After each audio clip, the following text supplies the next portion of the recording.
I see the future of Outlast technologies. I see us broadening into wider applications to get into casual wear for everyday use.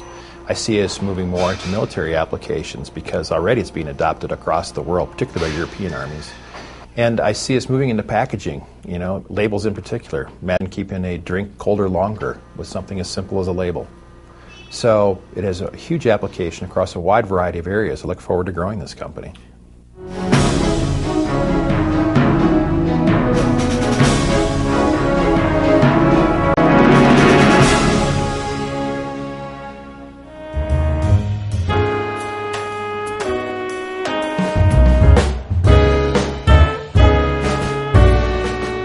Here is how the density is determined. Let's take a foam sample with a weight of 100 kilos and a volume of 1 cubic meter. The density is the weight divided by the volume, therefore 100 divided by 1, thus 100 kilos per cubic meter. Let's now take another foam sample with the same weight and volume, but containing a pinhole of a volume 0.2 cubic meter. The density will still be 100 divided by 1, therefore 100 kilo per cubic meter. On the other hand, the real density is equal to 100 divided by the real volume used by the foam, meaning that we have to deduct the pinhole volume. Therefore, 100 divided by 1 minus 0.2 equals 125 kilos per cubic meter. To sum up, we have two foam pieces of the same weight, 100 kilos, thus offering the same support level but with two different real densities. We are now going to demonstrate what we just explained. Here are two pieces of the same dimensions and of the same foam densities. Here is a Sapsa latex core with a real density of 63 kilos per cubic meter. The second core comes from one of our competitors and has a real density of 75 kilos per cubic meter. The real density is the concentration of the foam, therefore for the same total volume, the more pinholes you have, the more concentrated will be the foam between the pinholes. Therefore, the higher will be the real density. This doesn't mean that there is more material. There is the same quantity of material, even a bit less, but most of all there is more empty space. We will check that by weighing the two cores. Let's weigh the core from the competition of density 75 kilos per cubic meter. It weighs 1,200 grams. Let's now weigh the Sapsa latex core of density 63 kilos per cubic meter. It weighs 1,250 grams. With less pinholes volumes, it is therefore the core of inferior density that is heavier. It is this core which will bring the best support. The resilience is the capacity of the foam to recover its initial shape after having been deformed. It is a synonym for elasticity. In order to assess this resilience, we are going to use this device.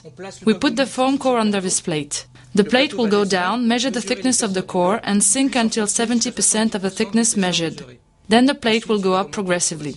We can see here on the screen a curve of the force registered by the plate according to the sinking. On the way down, the plate pushes the foam. On the way up, it is the foam which pushes the plate. The space between the two curves corresponds to the energy that was not restored by the foam. The closest of the two curves, the best is restored the energy. This means that the material will recover quicker after having been deformed. This means it is more resilient and that we will have a more dynamic support. We will now do the experiment with the PU core.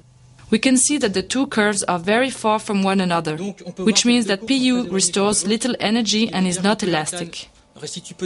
Another characteristic, the knee effect. At the beginning, the curve goes up very quickly, which means the foam resists and that we have a low comfort. Then the foam suddenly collapses. On the other hand, the latex curve increases regularly, and we therefore have a progressive comfort all through the night. In this experiment, we are going to compare the height of the bounce of a metal ball on various materials. The more the ball bounces, the more the material is elastic. We measure first of all the bounce of a ball on a block of memory foam. We see very clearly that it has no bounce. The sleeper is very stuck during his sleep.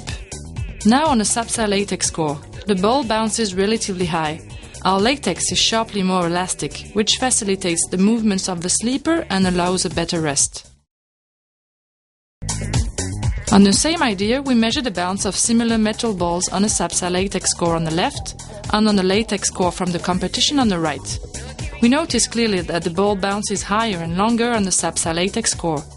This experiment demonstrates clearly the elasticity of our latex, which brings to the sleeper a better anatomic comfort. We are going to inject an equal quantity of ink on various cores to put in evidence the permeability of materials. On the PU, the ink slides completely. It does not manage to infiltrate into the material. On the core of memory foam, the ink also stays in the surface and does not penetrate the core. On the other hand, on the latex, we notice that the ink penetrates immediately and crosses the core. This experiment demonstrates successfully that the Sapsa latex is permeable. The air can circulate freely inside the core. The mattress will thus be perfectly ventilated throughout the night, and the perspiration of the sleeper naturally eliminated. Another way of measuring the permeability of a core consists in the use of pressurized air on one side and measuring the impact on the seeds on the other side. On the PU core, seeds remain immovable.